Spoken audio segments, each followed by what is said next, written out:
Students, welcome to our channel Edu Guidance, जहां पे आपको मिलते हैं आपके सभी प्रॉब्लम के सॉल्यूशन। तो दोस्तों, आइए सीखते हैं हमारा proportionate method to calculate price elasticity of demand. हमने पार्ट 1 में प्राइस इलास्टिसिटी ऑफ डिमांड की सारी थ्योरी कवर करी थी। पार्ट 2 में कवर किया था हमने इसका परसेंटेज मेथड कि कैसे इलास्टिसिटी ऑफ डिमांड को कैलकुलेट करते हैं, और ये है हमारा पार्ट 3 वीडियो जिसमें हम कवर करने वाले हैं हमारा प्रोपोर्शनेट मेथड। अगर आपने प्रीवियस वीडियोस नहीं देखे हैं तो please you must watch it. तो प्रोपोर्शनेट मेथड के लिए हमें पहले हम अपना पुराना मेथड लिखते हैं, elasticity of demand percentage change in quantity demanded divided by percentage change in price. तो यहाँ पे परसेंटेज चेंज कैसे निकालते थे हम? क्वांटिटी का new quantity minus old quantity divided by old quantity into 100, जिसको मुझे डिवाइड करना था परसेंटेज चेंज इन प्राइस से, new price minus old price upon old price into 100।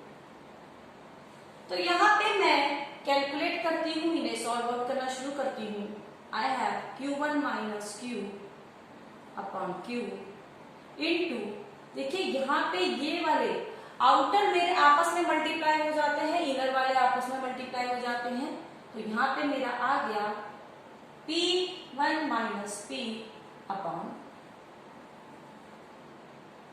ये मेरे आपस में मल्टीप्लाई हो गए हैं, तो यहाँ पे आ गया मेरा Q minus Q1 upon P into P1 minus P। तो आई विल से change in quantity upon change in price into price upon quantity. तो इस तरीके से हमने डिराइव आउट किया है अपना नया method, proportionate method to calculate price elasticity. देखिए स्टूडेंट, वैसे तो जब आपको इलास्टिसिटी कैलकुलेट करने के लिए दिया जाता है तो वो कभी मेंशन नहीं करते हैं कि आप परसेंटेज मेथड से करें या प्रोपोर्शनेट मेथड से करें, पर इवन देन अगर क्वेश्चन में ये मेंशन है टाइप, तो आपको उसी के अकॉर्डिंगली करना पड़ेगा, अदरवाइज मार्क्स नहीं मिलेंगे। तो यहाँ पे ये मेथड भी सीखना जरूरी था, जो कि परसेंटेज मेथड से ही डिराइव आउट हुआ है। अब यहाँ पे फॉर्मूला मेरा रह गया है change in quantity upon change in price into old price upon old quantity. आइए देखते हैं इसके कुछ numericals. The quantity demand increase from 100 to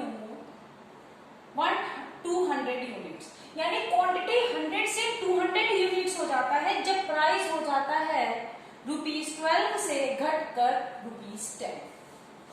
तो यहाँ पे मैं कहना चाहती हूँ कि 12 रुपीज पे consumer 100 units of the product लेता था और ₹10 पे लेता है वो 200 यूनिट्स। अब मुझे निकालना है elasticity of demand by using proportionate method. Formula रहेगा change in quantity upon change in price. ये यहाँ पे जो ट्राइंगल बनाया है it's delta denoting change upon base price into base quantity. तो यहाँ पे क्वांटिटी में चेंज बताइए आप कितना है? क्वांटिटी कितने से हुई है चेंज? प्लस हो गई 100, पहले 100 थी 200 हो गई तो प्लस 100 हो गई, और प्राइस पहले 12 था 2 था तो माइनस का हो गया 2, यानी कि कम। यहाँ मैं ये भी कह सकती हूँ मेरा परसेंटेज चेंज के ये चेंज इन क्वांटिटी क्या निकलेगा? New quantity minus old quantity. New quantity is 200, old quantity is 100 means 100।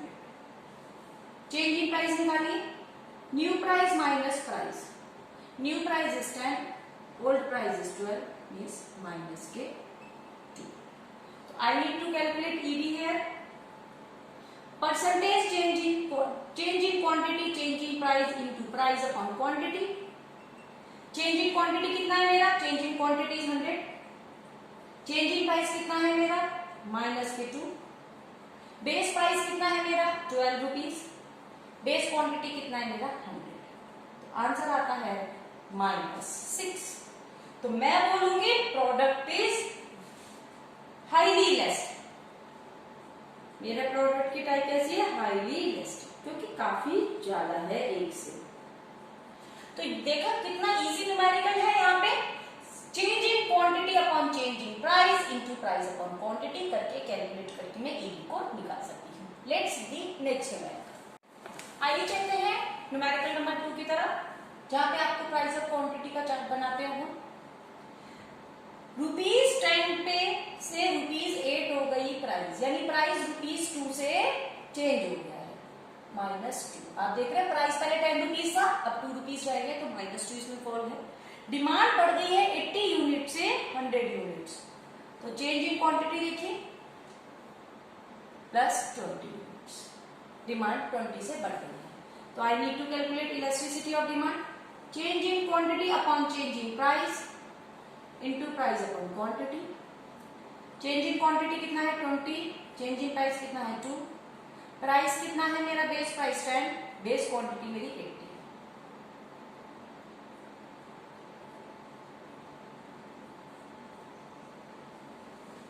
तो ये हो गया मेरा 1.25 माइनस, तो मैं कहूंगी इट इज मोर इलास्टिक। तो देखिए कितना इजी क्वेश्चन था यहाँ पे, आपको बेस प्राइस और new price, base quantity, new quantity सब कुछ गिवन होगा, चेंज आपको निकालना है, इलास्टिसिटी कैलकुलेट करना है। आइए चलते हैं नेक्स्ट टाइप पे। नेक्स्ट क्वेश्चन देखते हैं, a consumer purchase 10 units, consumer 10 units purchase करता है जब प्राइस होता है ₹5।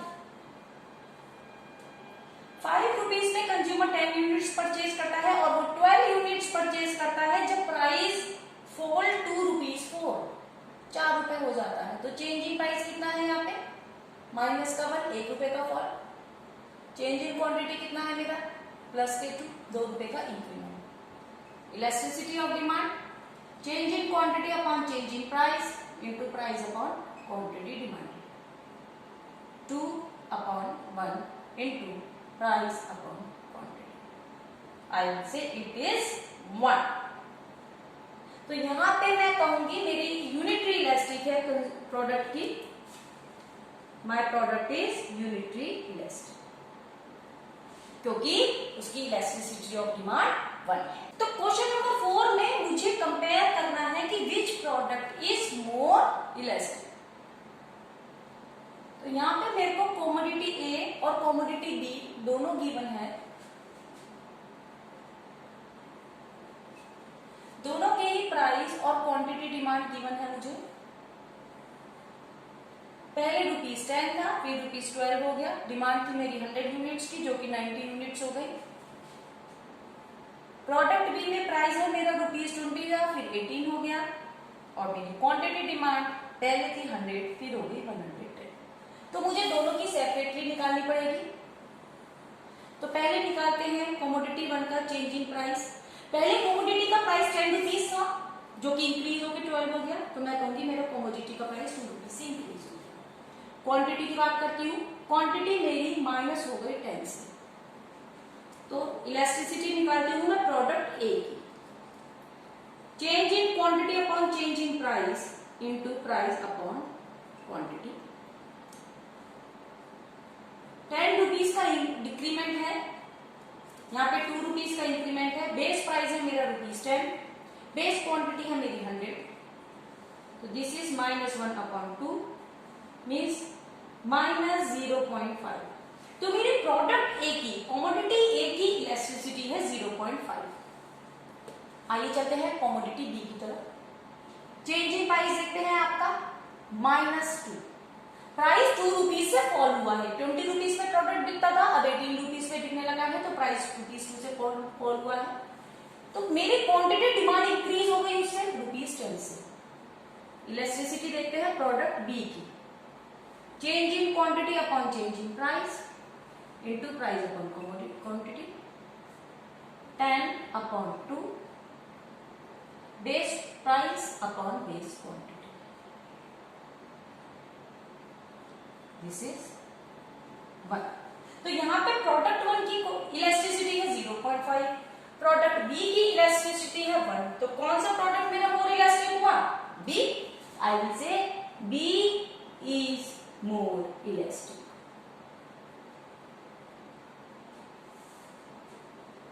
I hope it is clear now. Let's go to the next question. इस क्वेश्चन में आपको बहुत सारे प्राइस और आपको उसकी क्वांटिटी यानी कि डिमांड दे रखी है। ये सिर्फ आपको कंफ्यूज करने के लिए दिया जाता है। अब आपको डिसाइड करना पड़ेगा आपको कौन सी प्राइस कौन सी क्वांटिटी चूज करनी है। जैसे 15 रुपीज में प्रोडक्ट 100 यूनिट्स बिकता है, अगर प्राइस 16 रुपए हो जाएगा तो उसकी 80 यूनिट्स बिकती है। 17 रुपीज होते और 20 होते ही 40 यूनिट्स बिकती है। तो यहाँ पे ये एक तरीके का डिमांड शेड्यूल बनाया। डिमांड शेड्यूल क्या था, हमने अपने लास्ट प्रीवियस वीडियोस में बताया था डिमांड चैप्टर में, अगर आपने नहीं देखे हैं तो देखिए। तो यहाँ पे प्रोडक्ट का डिमांड शेड्यूल बताया कि कैसे कैसे प्राइस पे कितना कितना यूनिट्स कंज्यूमर खरीदता है।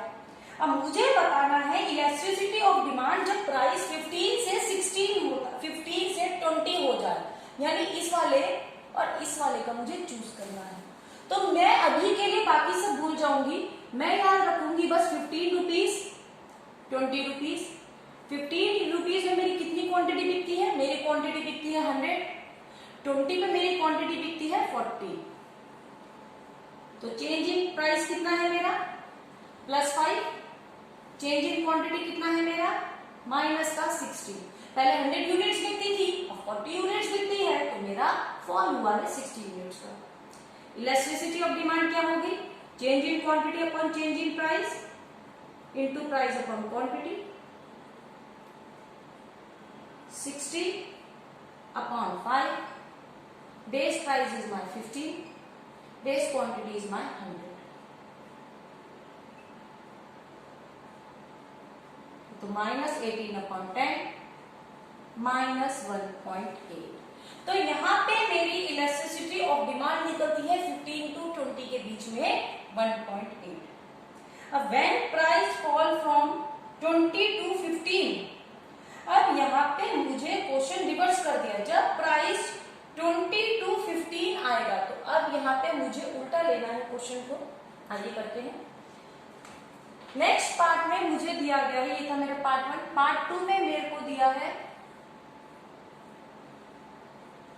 20 रुपीज अगर मेरा स्टार्टिंग प्राइस था तो मेरी 40 यूनिट्स बिकती थी। उसके बाद मेरा प्राइस हो गया 15 तो मेरी 100 यूनिट्स बिकने लगी।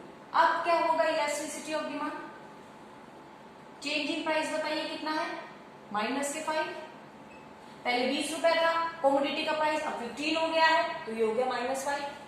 क्वांटिटी बताइए, पहले 100 यूनिट्स बिकती थी, अब सस्ता होने के कारण ज्यादा यूनिट्स बिक रही है तो ये हो गया मेरा 60 प्लस का 60।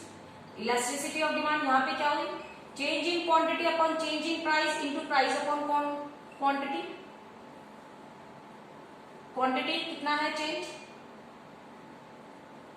60 अपॉन 5, माइनस का साइन ब्रैकेट में रखते हैं, प्राइस है 20 अपॉन क्वांटिटी 40।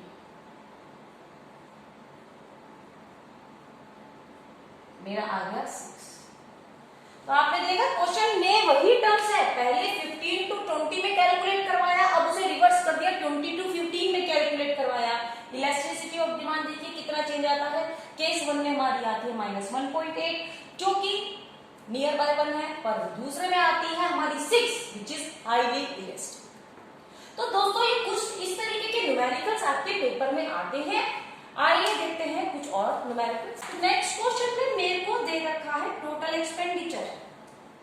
एक कमोडिटी का प्राइस ₹7 से ₹5 हो जाता है, तो यहाँ पे टोटल एक्सपेंडिचर गिवन है, मुझे क्वांटिटी गिवन नहीं है। तो मेरा एक्सपेंडिचर ₹3,500 से बढ़कर ₹6,250 हो जाता है। यहाँ पे मुझे क्वांटिटी डिमांडेड खुद कैलकुलेट करनी है। फॉर्मूला मैंने लिख दिया। एक्सपेंडिचर क्या होता है, प्राइस इनटू क्वांटिटी। तो पहले केस में एक्सपेंडिचर है 3,500, कमोडिटी का प्राइस है 7 रुपीज, तो कितनी क्वांटिटी कंज्यूमर ने खरीदी होगी, 3,500 डिवाइडेड बाय 7 यानी 500 यूनिट्स। तो कंज्यूमर ने खरीदी है मेरी 500 यूनिट्स, जो कि मैंने इस मेथड से कैलकुलेट करी। केस 2 में, ये था मेरा केस 1। केस 2 में मेरा एक्सपेंडिचर है 6,250, 5 रुपीज पे क्वांटिटी मुझे अब निकालनी है, तो क्वांटिटी हो गई मेरी 6,250 अपॉन 5, 1250। तो ये मेरी क्वांटिटी निकल गई है। आइए देखते हैं इलास्टिसिटी ऑफ डिमांड, इसकी कैसे निकालेंगे। तो मेरा चेंज इन प्राइस कितना है, -2। प्राइस देखिए 2 रुपए से कम हुआ है। क्वांटिटी का चेंज देखिए 750 से increment, elasticity of demand, change in quantity upon change in price into price upon quantity. Change in quantity है 750, change in price is 2, base price is my ₹7, base quantity is 500.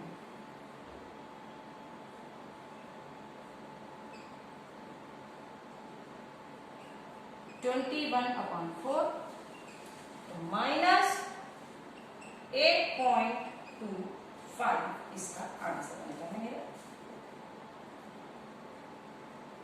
Minus 5.25 इसका answer. तो इस तरीके से question में मुझे expenditure भी given हो सकता है, मुझे क्वांटिटी या प्राइस में से कोई भी चीज खुद निकालनी पड़ सकती है। तो फ्रेंड्स ये थे हमारे कुछ न्यूमेरिकल्स के एग्जांपल्स। अगर आप कुछ और न्यूमेरिकल्स पूछना चाहें तो हमारे कमेंट सेक्शन में मेंशन कर सकते हैं। हमारी वेबसाइट भी है, आप वेबसाइट पे प्लीज विजिट कीजिए। Thank you so much for watching our channel Edu Guidance. Please don't forget to like, share and subscribe और बेल आइकन को दबाइए ताकि आपको हमारे नए अपडेट्स के बारे में पता चले। Thank you so much.